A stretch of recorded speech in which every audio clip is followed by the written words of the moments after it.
La famille, juste une petite question. Est-ce que vous avez peur du noir? Et t'as des gens, rien que tu éteins la lumière, ils commencent déjà à flipper. Ou t'en as des autres, rien qui sont enfermés dans les toilettes ou dans la salle de bain, ils commencent déjà à crier, à frapper sur la porte. Mais imaginez juste une seule chose. Imaginez que vous êtes enterré vivant. Je pense que c'est la pire phobie du monde. On est bien d'accord les amis. Aujourd'hui les amis, on va découvrir un sujet assez spécial dans son genre. On va découvrir comment survivre si vous êtes enterré vivant. Comme d'habitude, vous connaissez les bails. Si la vidéo vous aura plu, n'hésitez surtout pas de la partager au maximum et de mettre un bon petit j'aime si je le mérite et si la vidéo le mérite. Sur ce, bon visionnage à tous et à toutes.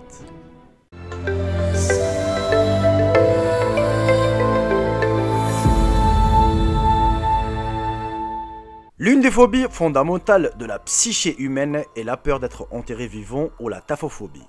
Les films nous ont montré à maintes reprises comment les héros se sortaient facilement de ces pièges mortels. Mais découvrons ensemble, est-ce vraiment possible? Imaginez que vous êtes réveillé dans un espace sombre et étroit. Vous ne pouvez pas vous asseoir ou bouger. Et finalement, vous réalisez que vous êtes dans un cercueil. L'essentiel, il ne faut pas paniquer.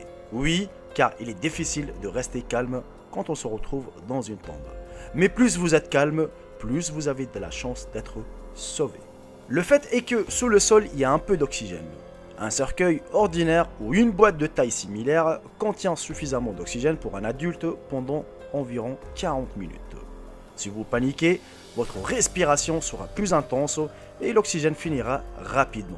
Essayez plutôt de vous calmer et de vous vider la tête de toutes vos forces. Si vous avez un téléphone, appelez un de vos proches. Il est probable qu'il n'y aura pas de signal sous la terre. Mais cela vaut toujours la peine d'essayer. Et si vous ne pouvez toujours pas appeler, utilisez le téléphone comme une lampe de poche. Si vous n'avez pas de téléphone, touchez les murs. Il est important de comprendre de quoi est fait le cercueil. Très probablement, il est en bois et le couvercle est assez résistant.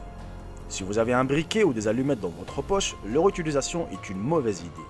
Ouvrir le feu rapidement, gaspiller tout l'oxygène. Si nécessaire, ne l'allumez qu'une seule fois et éteignez-le très rapidement. Le cercueil a été enterré assez récemment et le sol au-dessus de vous ne devrait pas être encore solide.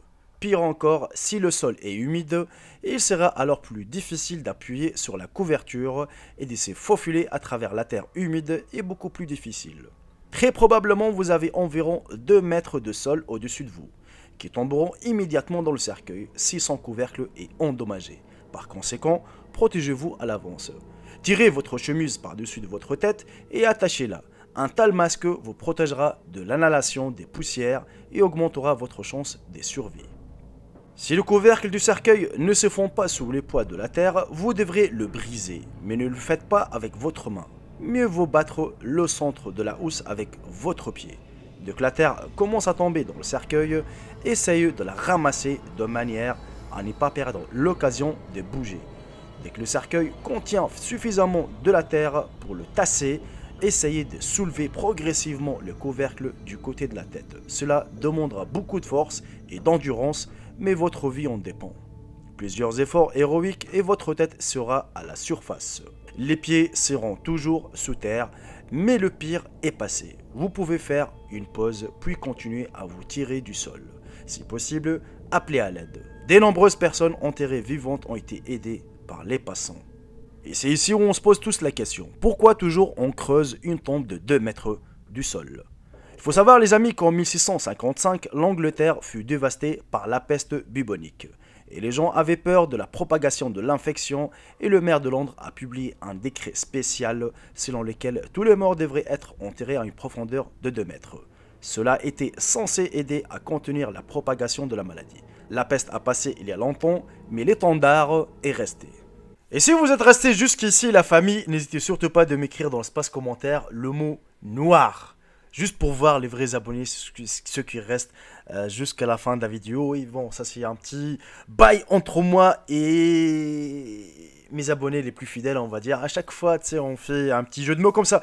Alors, un gros remerciement à la chaîne YouTube Mind Warehouse, c'est une chaîne américaine, et la chaîne Vision, c'est une chaîne arabe aussi, qu'ils ont traité ces sujets aussi. Et puis, bah, je voulais le présenter en français. Alors, la famille, franchement, entre nous, en regardant la vidéo, est-ce que vous avez eu Ce petit, moi personnellement, j'avais le souffle coupé rien qu'en faisant la vidéo déjà parce que je m'imaginais que j'étais, et ça m'arrive souvent, tu vois. Je sais pas si ça vous arrive aussi des petits cauchemars que vous voulez monter un escalier mais vous ne pouvez pas, il y a quelque chose qui vous tire par les jambes ou si vous vous réveillez dans un petit truc. Et ça, c'est dans vos cauchemars, hein. Comme si vous êtes en train de dormir et puis paf, vous réveillez, vous êtes dans une petite pièce toute serrée, toute étroite, vous ne pouvez pas sortir.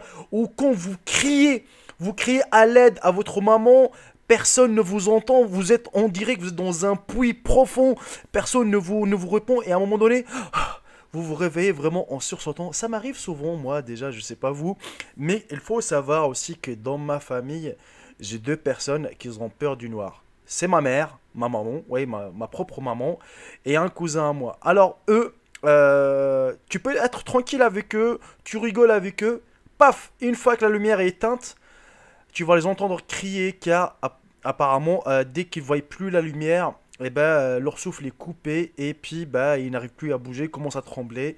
Puis bah, c'est... Alors je leur imagine pas dans une petite pièce étroite, il n'y a pas de fenêtre, il n'y a pas d'oxygène, rien du tout, il n'y a pas de lumière. Là c'est vraiment autre chose. Je me rappelle une fois que mon cousin, il s'est enfermé à l'intérieur de la douche. Bon, il a pris sa douche tranquille, mais en fait la poignée de la porte, eh ben il n'y en avait pas à l'intérieur, il y avait juste une à l'extérieur. Et comme il criait, personne ne l'entendait. Et ben il a défoncé carrément la porte. Et pourtant il y a une fenêtre, hein, tu sais, il pouvait respirer s'il n'y a pas d'oxygène. Non, non, pour lui, être enfermé dans une pièce, c'est voilà, c'est pour lui, c'est fini.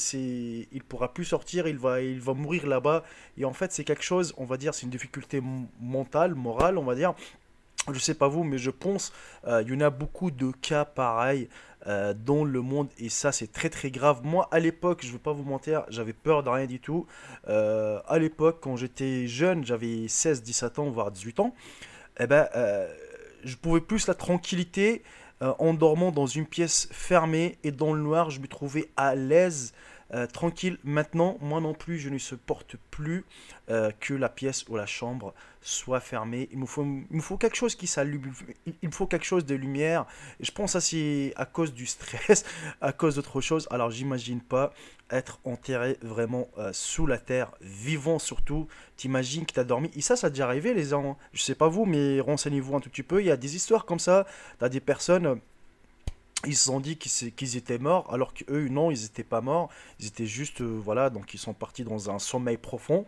Et puis, bah, ils l'ont enterré. Après que le mec, il se réveille, il se retrouve dans une tombe. Ça a déjà arrivé pas mal de fois. Je pense qu'il y a même une histoire d'un mec qui est resté 3 ou 4 jours carrément dans une tombe. Et après, les gens, ils ont entendu son cri en Égypte. Ils sont venus à son aide. Je trouvais ça vraiment effrayant, personnellement, ni lumière, ni rien du tout. Bon, là, on dit que dans une tombe, dans un cercueil, tu peux rester jusqu'à 40 minutes. Mais là, le mec, son histoire avec qu'il est resté 3 4 jours, je sais pas comment il a fait. Il a eu du courage. Personnellement, je ne pourrais pas. C'est quand même assez flippant, on est bien d'accord. Et je ne le souhaite, cette expérience, à personne. Je sais que ma vidéo vous aura fait un tout petit peu flipper. Mais bon, c'est l'occasion ou jamais.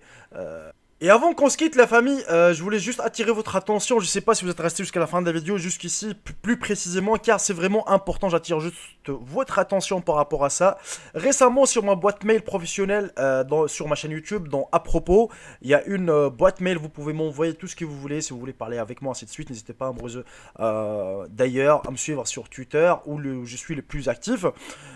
Il y a un abonné qui m'a envoyé une expérience personnelle à lui, où il a acheté une table de Ouija, vous connaissez un peu, je pense, sur Amazon, où il a fait le jeu avec ses cousins, et parmi ses cousins, il y avait un enfant de 3 ans qui a commencé à rigoler tout seul, et à dire des mots incompréhensibles, on dirait qu'il était possédé, enfin bref, c'est une histoire, il m'a dit qu'il était en train de pleurer déjà en écrivant le mail, et justement, je vais lancer un petit concept, si vous les invitez un par un, si vous préférez, si vous avez des histoires un peu paranormales qui s'est passées dans votre famille ou si vous les avez vécues vous-même, je préfère que ce soit vécu par vous-même car comme ça va sortir tout seul et vous vous rappelez de certaines choses. Donc si vous avez vraiment des expériences paranormales comme ça ou autre chose, n'hésitez pas à m'écrire votre mail dans la boîte mail et si vous avez un lien Skype ou Discord ou autre chose, et ben, je vous inviterai en vocal, comme ça on fera ça en vidéo, donc ça va être cas par cas, et je pense que ça va être intéressant de connaître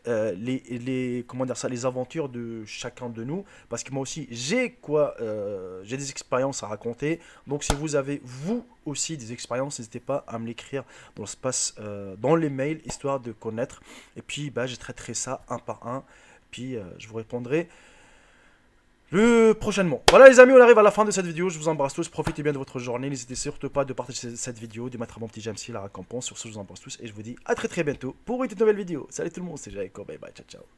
Je vous aime tous mes frères et sœurs.